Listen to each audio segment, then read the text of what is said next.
Good morning, friends and haters. Yes, I said haters. I'm wishing you a good morning as well. Today we're going to be talking about how not to get ripped off in many different areas of living in Florida, in particular the coastal resorty areas of Florida. So today we're going to do a dive into that, all aspects of life, the grocery store, shopping.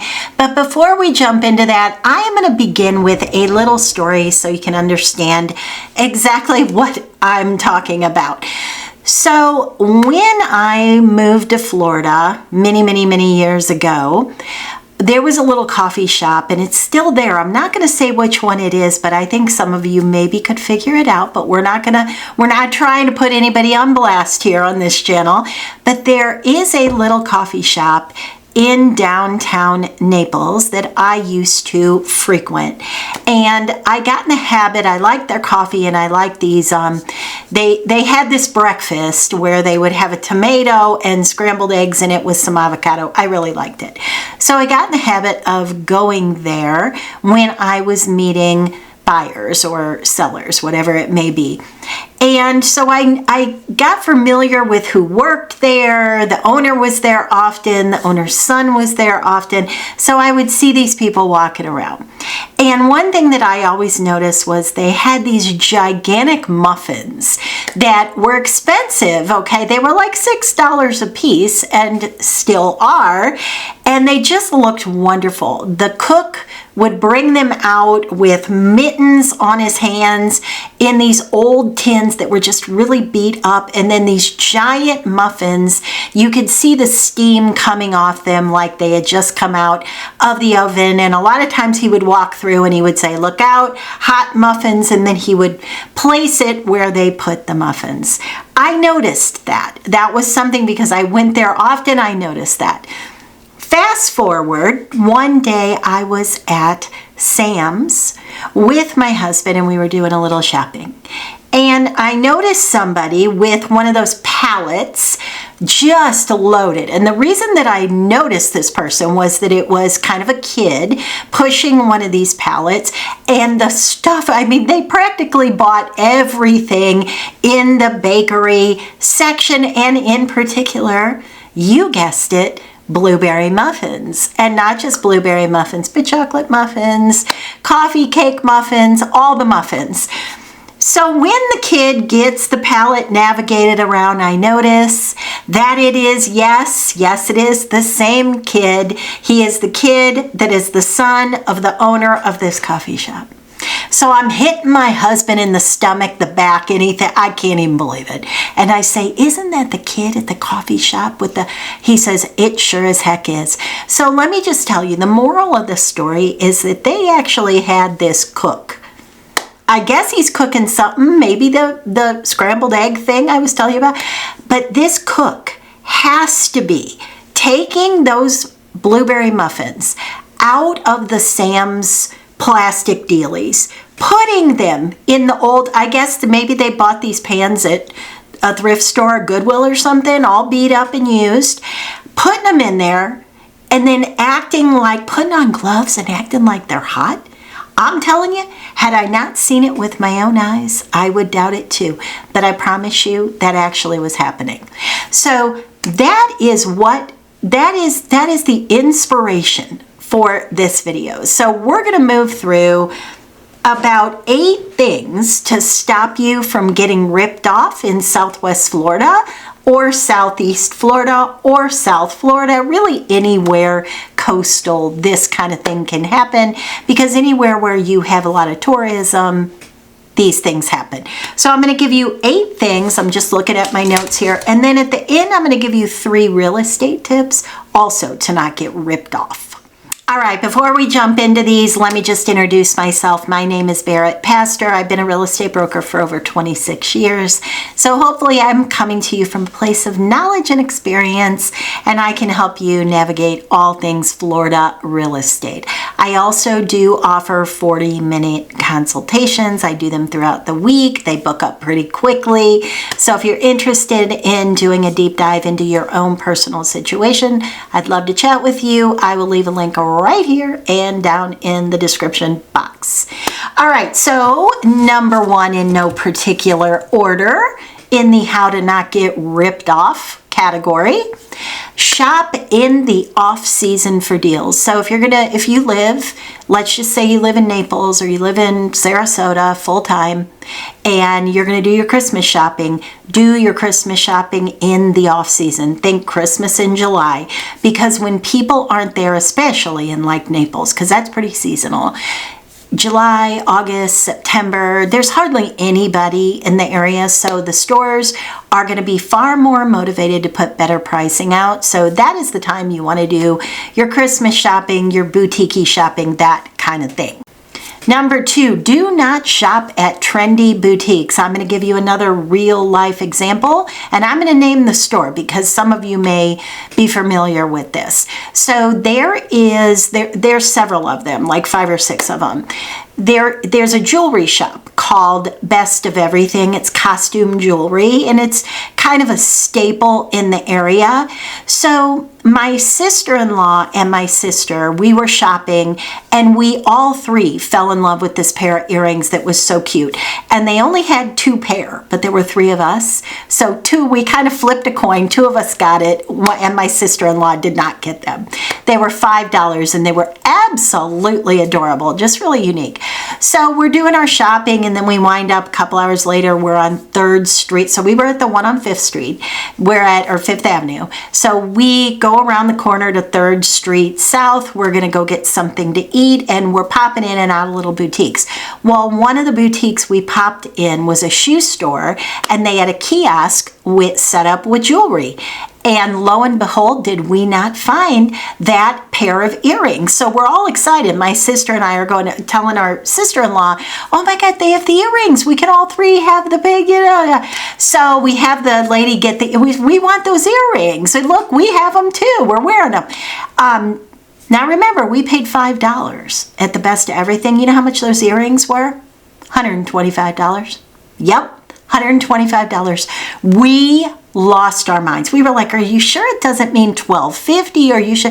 No, they're $125. So we're telling her, do you realize we just bought these like 5 minutes ago for $5? And she just stood there like, yeah, I know, but they're $125. Don't let that happen to you. Make sure you're shopping everywhere. Dress for less. Go to the Best of Everything. Go to these places, because I'm telling you, there is a phenomena where people will buy the cheaper things and then dress it up in a fancy kiosk and sell it to you for $125. Buy a car outside of the area. Do not go buy an Escalade in Naples unless you want to pay a whole lot more money for the identical same car. When you're going to buy a car, get outside of the touristy area. I would even go farther than Fort Myers.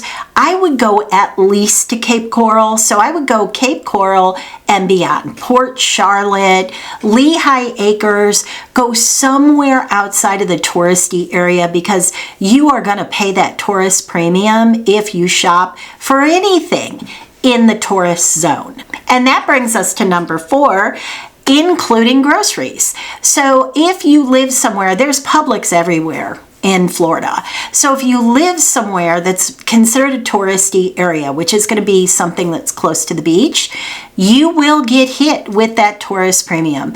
Are you going to see, Publix likes to do a lot of buy one, get one. Are you going to see that? Yes. Are you going to see far less? Yes.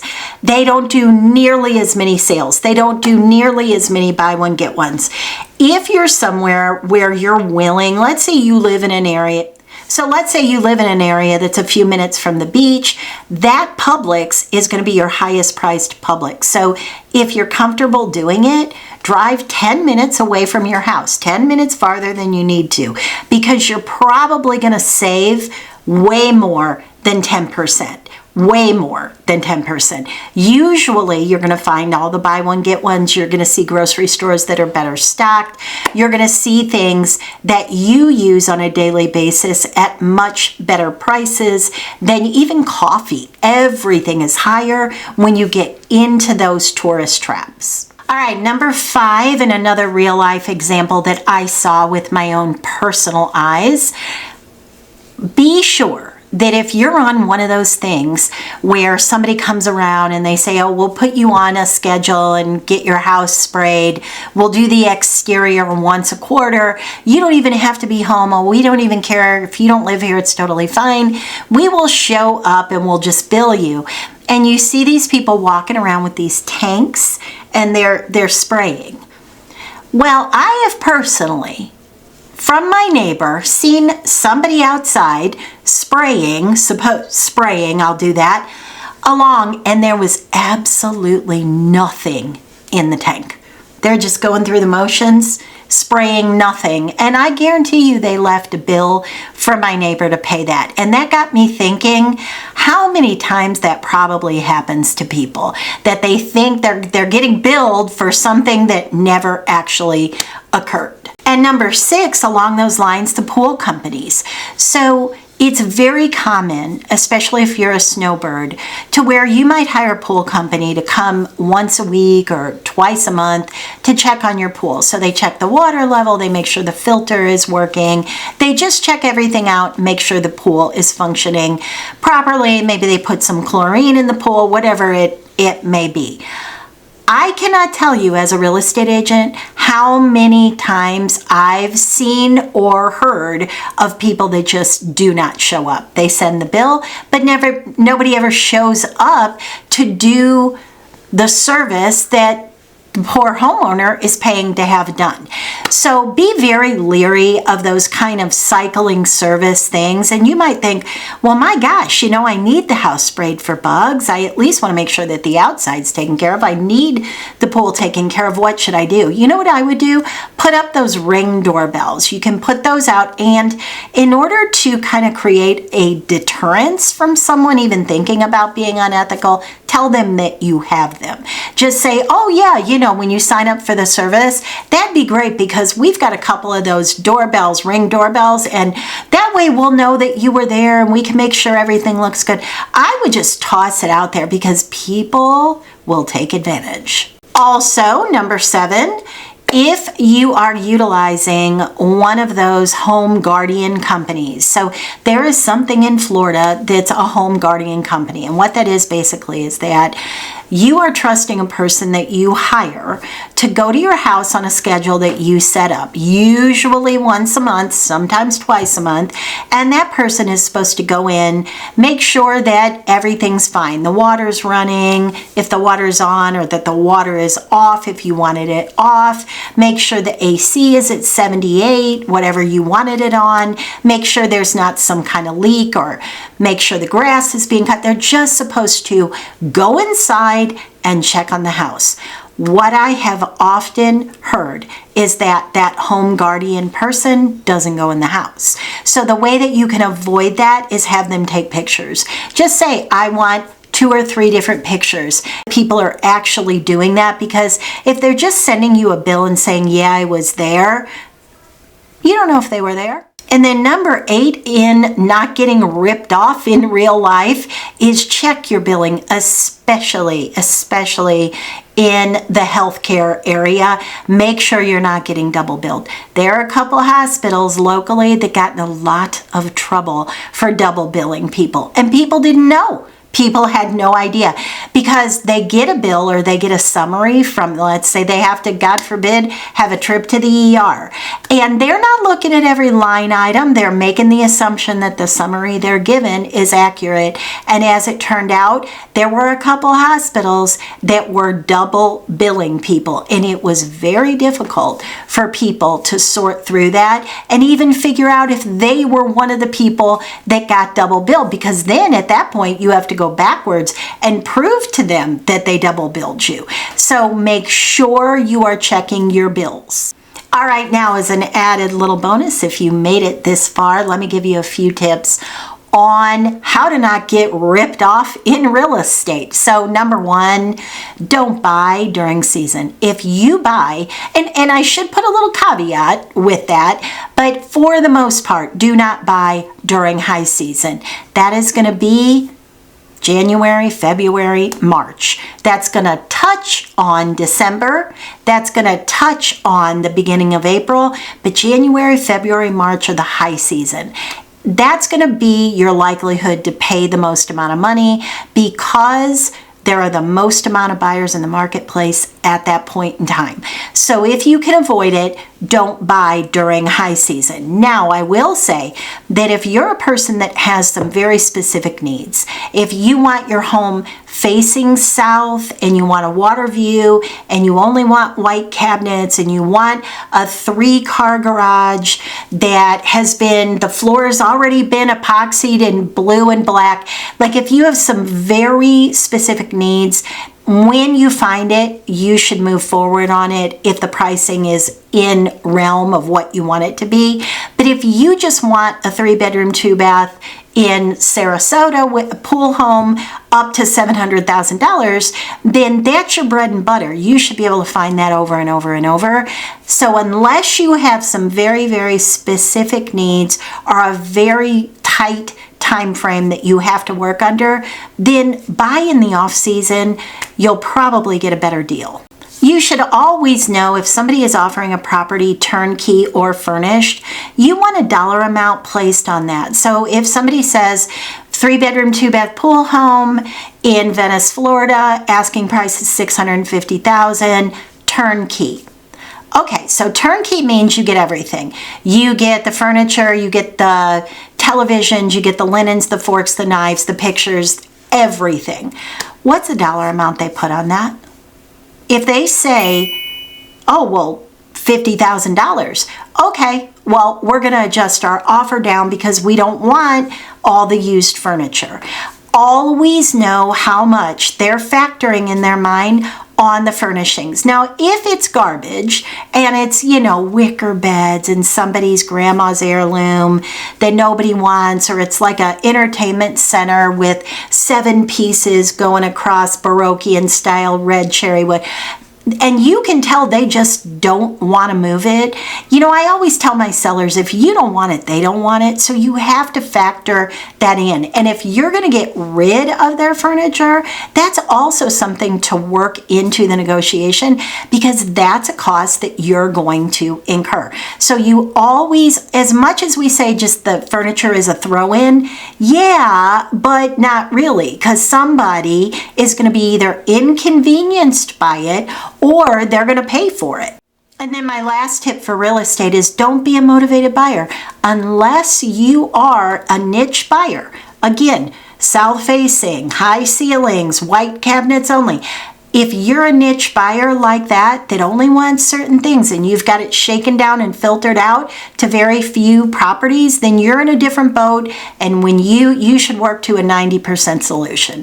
If you see it, maybe you should consider going for it. But if you're everybody else and you are just looking for the average bread and butter 3-bedroom, 2-bath, 2-car garage with a water view and a pool, that should be able to be found almost everywhere, multiple times over, depending on your price point. So if you're in a bread and butter price point, and in many places that's just going to be, let's say, between $400,000 and $600,000.